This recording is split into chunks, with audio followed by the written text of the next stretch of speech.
Some of you have heard this story before, so I apologise. I'd lit a candle, I had the window open, I had the curtains drawn, I was trying to get that really spiritual feeling.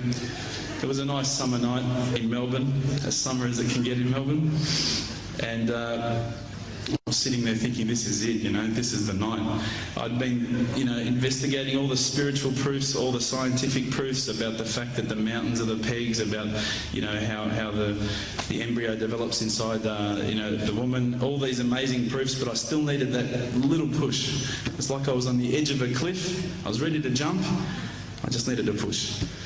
So I was sitting there, it was very quiet. I was reading Quran, I stopped. I said, Allah, this is my moment. This is the time I'm about to jump into Islam. All I need is just a sign. Just a little sign, nothing huge, maybe a bolt of lightning. Maybe half the house could fall down or something, just small. Small for you, man. You created the earth, come on. So I sat there.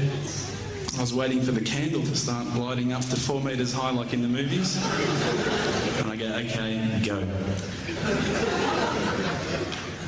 And subhanAllah, nothing. Absolutely nothing happened. I was really disappointed, to be honest. So I sat there and I said, Allah, this is your chance. I'm here. I'm not going nowhere. I'll give you another chance. Okay, maybe you were busy. I know it's daytime over the other side of the world. There's a whole lot of stuff going on. Maybe this time it could just be like a car backfiring. Something small. All right, the half the house, the candle. Let's forget that. A bird could fart outside. I don't care. Just anything. So I said, okay, go. And subhanAllah, absolutely nothing happened. And I mean, I couldn't have even said, oh, that was it. That creep just then in the wall, that was it. Absolutely nothing happened. I was really disappointed. I was gutted. I was sitting there thinking, this is it, this was my last chance, Islam, and I haven't found it. I pulled back the Quran, I turned back to where I was reading. SubhanAllah, the very next verse on the next page, for those of you who ask for signs, have we not shown you enough already? Look around you, look at the stars, look at the sun, look at water. These are the signs for the people of knowledge. SubhanAllah.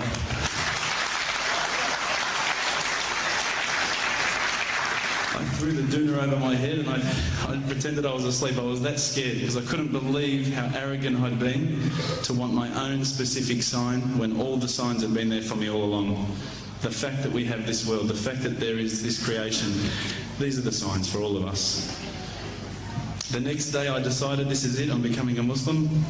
I'd been investigating Islam now for probably about 6 months, to be honest. I went in and I said to myself, this is it, I'm going to make shahada. I had no idea what I had to say, I had no idea what the words were. It was probably close to Isha prayer, so it would have been, 7, 8 o'clock at night. I went in and I couldn't believe it. There was about 1,000 people at the mosque. I thought, subhanAllah, look at this religion. Look at how strong they are. It was the first night of Ramadan.